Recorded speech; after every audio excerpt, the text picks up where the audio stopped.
ये कहानी एक ऐसे इंसान की है जो दिखने में बिल्कुल साधारण है, लेकिन उसका अतीत इतना खतरनाक है कि बड़े बड़े गैंगस्टर भी उसके यहाँ पानी भरते थे। जो बेहद साधारण सी जिंदगी जी रहा होता है, उसकी शादी बेका मैंसेल से हो चुकी है और उनके 2 बच्चे भी हैं, बेटा ब्लैक और बेटी का नाम एबी होता है। बाहर से देखने पर यह एक परफेक्ट फैमिली लगती है, लेकिन हकीकत तो कुछ और ही होती है। हच हर दिन की तरह एक ही रूटीन फॉलो करता है, सुबह जल्दी से ऑफिस जाना और फिर शाम को चुपचाप घर लौट आना। उसकी जिंदगी इतनी बोरिंग हो चुकी है कि अब उसकी शादीशुदा जिंदगी भी धीरे धीरे बिखरने लगी है। उसकी पत्नी उससे इमोशनली दूर होती जा रही है और यही बात हच को अंदर से तोड़ रही होती है। एक रात जब हच अपने बच्चों के कमरे चेक कर रहा होता है, तभी अचानक उसके घर में 2 चोर घुस आते हैं। उन्हें देखते ही वह पुलिस को कॉल करने की कोशिश करता है, लेकिन फोन की हल्की सी आवाज से ही चोर सतर्क हो जाते हैं और वे तुरंत हच पर गन पॉइंट करते हुए पैसों की मांग करते हैं। हच शांति से टेबल पर रखे हुए पैसों की ओर इशारा करता है और कहता है, जो तुम्हें लेना है ले जा सकते हो, बस हमें छोड़ दो। लेकिन तभी उसका बेटा ब्लैक हिम्मत दिखाते हुए पीछे से एक चोर पर हमला कर देता है और उसे दबोच लेता है। अब हच के पास मौका होता है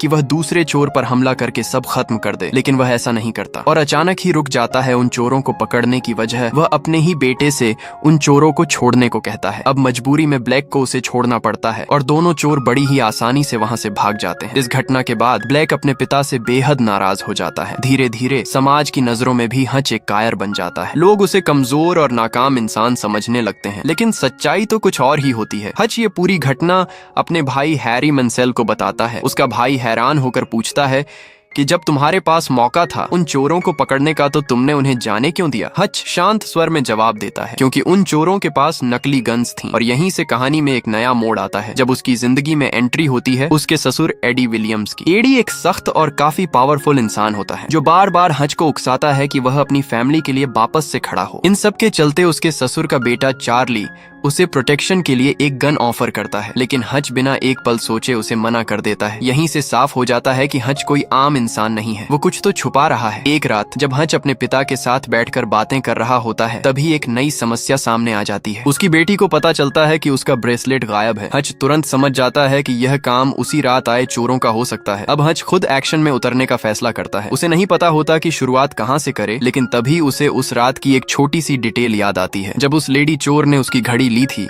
तब उसने उसके हाथ पर एक खास टैटू बना हुआ देखा था। अब बस यही एक सुराग काफी था, जिसके बाद वह निकल पड़ा। उसने एक के बाद एक कई टैटू पार्लर खंगालता है, लेकिन उसे कोई सफलता नहीं मिलती। लेकिन हच अपनी बेटी के ब्रेसलेट के लिए हार मानने वालों में से नहीं था। आखिरकार उसकी मुलाकात एक टैटू आर्टिस्ट रिक से होती है, जो उसे उन चोरों की पहचान बता देता है, जिनका नाम लुइस और लुपिता होता है, जो दोनों पति पत्नी होते हैं। बिना समय गंवाए हच सीधे उनके घर पहुंच गया। गुस्से में उसने दोनों को गन पॉइंट पर लेकर धमकाते हुए ब्रेसलेट वापस मांगा, लेकिन वे लोग उसकी घड़ी वापस लौटाते हुए कहते हैं कि उनके पास कोई ब्रेसलेट नहीं है। तभी घर के अंदर से एक बच्चे के रोने की आवाज आती है। हच जब अंदर जाकर उस बच्चे को देखता है तो वह हैरान रह जाता है। वह बच्चा गंभीर रूप से काफी बीमार होता है। यह देखकर हच का दिल पिघल जाता है। उसे समझ आ जाता है कि इन लोगों ने मजबूरी में अपने बच्चे की जान बचाने के लिए चोरी की थी। वह बिना कुछ कहे चुपचाप वहां से चला जाता है और एक दीवार पर मुक्के मार मार कर अपना गुस्सा शांत करता है। अब यह साफ हो जाता है कि हच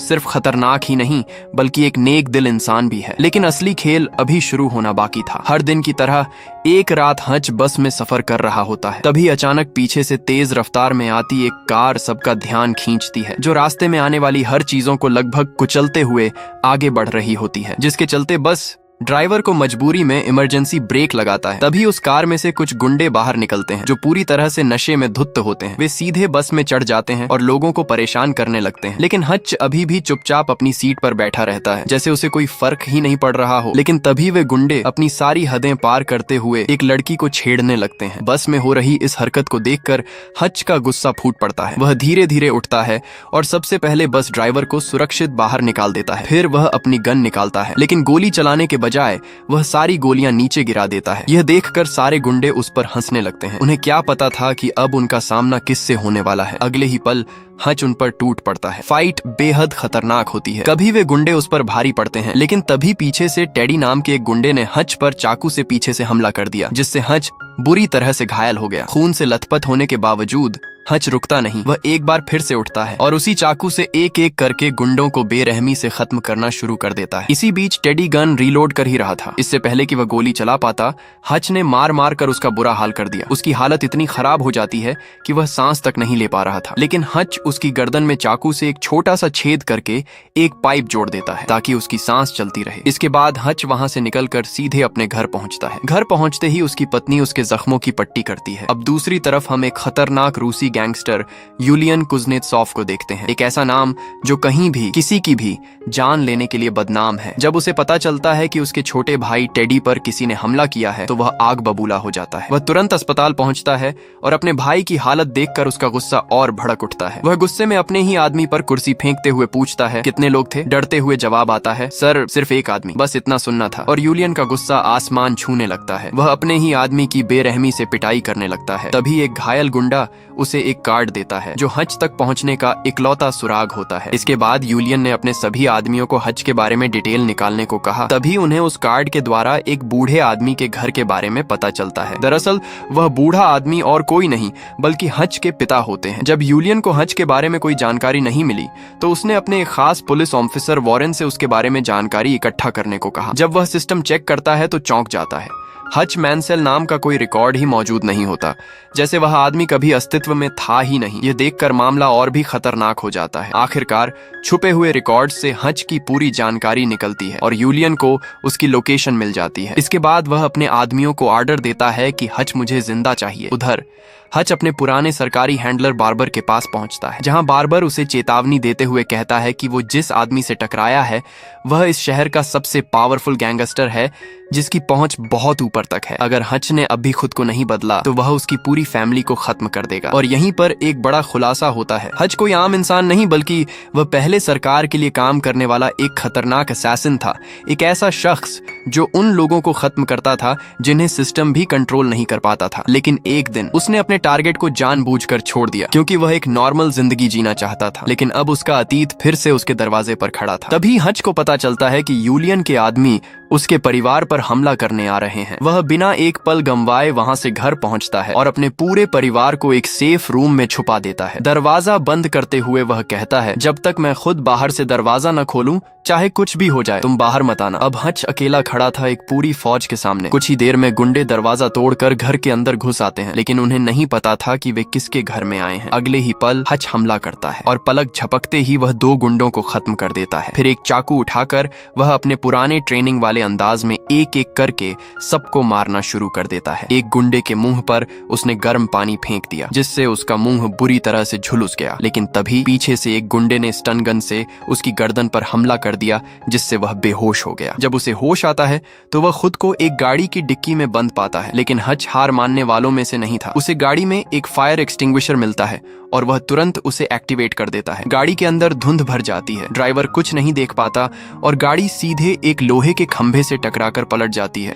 हच किसी तरह बाहर निकलता है और लड़खड़ाते कदमों से वापस अपने घर की ओर दौड़ता है। घर पहुंचकर वह सबसे पहले अपने जख्म साफ करता है, फिर सेफ रूम खोलकर अपने परिवार को बाहर निकालता है। जैसे ही वे बाहर आते हैं चारों तरफ पड़ी लाशें देखकर सब सन्न रह जाते हैं। इसके बाद उसने अपने परिवार को एक सेफ जगह पर जाने को कहा और खुद वहीं रुक गया ताकि घर में हुए हमले के सभी सबूत मिटा सके। घर में जाकर उसने एक ऑडियो प्ले किया और बड़े ही आराम से अपने प्लान को अंजाम देने लगा। उसने सबसे पहले तिजोरी में रखे हुए गोल्ड को बाहर निकाला और सभी गुंडों की डेड बॉडीज को एक जगह पर इकट्ठा करके ड्रिंक करते हुए उन डेड बॉडीज के साथ पागलों की तरह बातें करने लगा। इसके बाद सबूत मिटाने के लिए हच ने अपने ही घर को आग लगा दी ताकि किसी भी तरह का कोई भी सबूत ना रहे। इसके बाद उसने अपनी पड़ोसी की गाड़ी ली और वहां से निकल गया। दूसरी ओर हम हच के पिता डेविड को देखते हैं जो बड़े ही आराम से बैठकर टीवी देख रहे होते हैं।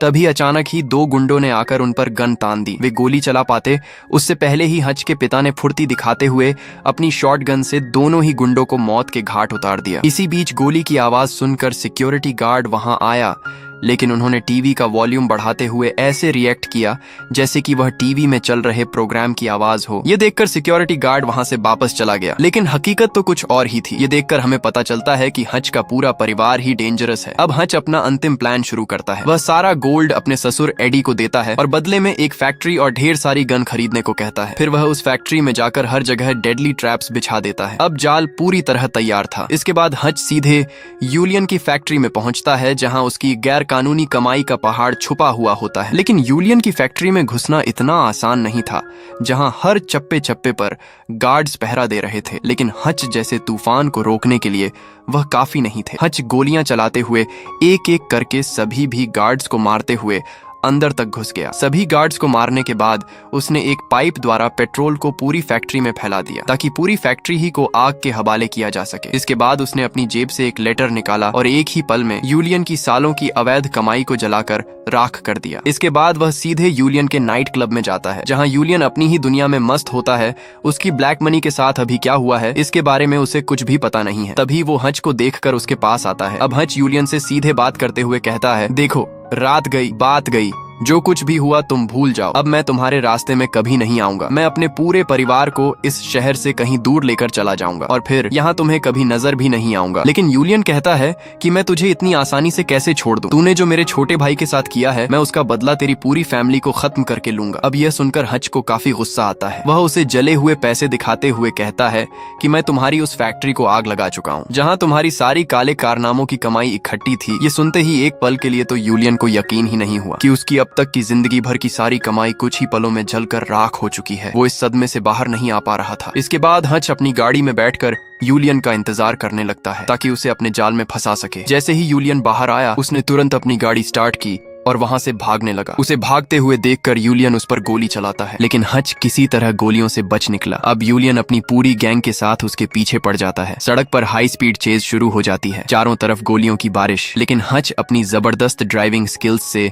हर हमले से बचता जाता है। एक पल के लिए वह गाड़ी रोककर सांस लेता है, लेकिन तभी सामने से आती एक गाड़ी उसकी कार को टक्कर मारते हुए उस पर अंधाधुंध फायरिंग शुरू कर देती है। और तभी पीछे से भी यूलियन अपने आदमियों के साथ हमला बोल देता है। एक पल के लिए लगता है अब सब खत्म, लेकिन हच हार नहीं मानता। वह किसी तरह वहां से निकलता है और सीधे अपनी फैक्ट्री पहुंच जाता है, वही जगह जहां उसने पहले से मौत का जाल बिछा रखा था। जैसे ही वह गाड़ी से उतरता है, एक गोली उसे लग जाती है। घायल होने के बावजूद वह गाड़ी के पीछे छिपकर खुद को कवर में ले लेता है। तभी एंट्री होती है उसके भाई हैरी की, जो पहले से ही स्नाइपर लेकर तैयार बैठा होता है। वह एक एक करके दुश्मनों को ढेर करना शुरू कर देता है। उधर हच के पिता डेविड मैंसेल भी अपनी शॉटगन लेकर मैदान में उतर आते हैं। अब यूलियन भी अपनी पूरी गैंग के साथ फैक्ट्री में घुस गया, लेकिन फैक्ट्री में हर तरफ ट्रैप लगे हुए थे, जिसके चलते यूलियन के कई आदमी मारे गए और वह खुद भी मरते मरते बचा। अब हैरी भी उन गुंडों को एक एक करके मौत के घाट उतारने लगा। उसने एक ही गोली से 3 गुंडों को नॉकडाउन कर दिया। इसके बाद हच ने फैक्ट्री में लगाए हुए सभी ट्रैप्स को एक्टिवेट कर दिया, जिससे एक एक करके कई गुंडे मारे गए। अब हच और हैरी ने अपने पिता के साथ मिलकर यूलियन की पूरी गैंग का सफाया कर दिया और बचता है तो सिर्फ यूलियन। तभी यूलियन अचानक निकलकर उन पर फायरिंग शुरू कर देता है। ये लोग किसी तरह गोलियों से बचते हुए कवर में छुप जाते हैं। तभी हच अपने पिता से गोलियां मांगता है, लेकिन वे मना कर देते हैं। कहते हैं कि उनके पास एक भी गोली नहीं बची है। अब ये लोग बुरी तरह फंस चुके हैं। तभी हच के दिमाग में एक प्लान आता है। वह पास में रखे टेप की मदद से एक बम बनाकर उसे बुलेट प्रूफ शीशे पर लगा देता है, ताकि यूलियन को खत्म कर सके। लेकिन उसके डैड उसे ऐसा करने से मना करते हुए कहते हैं कि इससे उसकी जान को खतरा हो सकता है। इसके बावजूद हच उस ट्रैप को उठाकर तेजी से यूलियन की ओर दौड़ पड़ता है। यूलियन उसे देखते ही उस पर गोलियां चलाना शुरू कर देता है, लेकिन बुलेट प्रूफ शीशे पर गोलियों का कोई असर नहीं होता। जैसे ही हच उसके पास पहुंचता है, वह तुरंत ट्रैप को एक्टिवेट कर देता है और एक तेज धमाका होता है, और उसी धमाके के साथ यूलियन भी खत्म हो जाता है। इसके बाद हच को पुलिस अपनी हिरासत में लेती है, लेकिन कुछ मिस्टीरियस कनेक्शंस की वजह से उसे बिना किसी चार्ज के छोड़ दिया जाता है। अब सीन शिफ्ट होता है और हमें 3 महीने बाद का समय दिखाया जाता है, जहां हच और उसकी पत्नी बेका मैंसेल एक नया घर खरीदने जा रहे होते हैं। और इसी सीन के साथ ये मूवी खत्म होती है। तो दोस्तों, ये कहानी हमें दिखाती है कि हर साधारण दिखने वाला इंसान सच में साधारण नहीं होता। कभी कभी अपने परिवार को बचाने के लिए एक शांत इंसान भी सबसे खतरनाक बन सकता है। तो दोस्तों, वीडियो को लाइक करके हमारे चैनल मूवी बॉक्स को सब्सक्राइब करना न भूलें।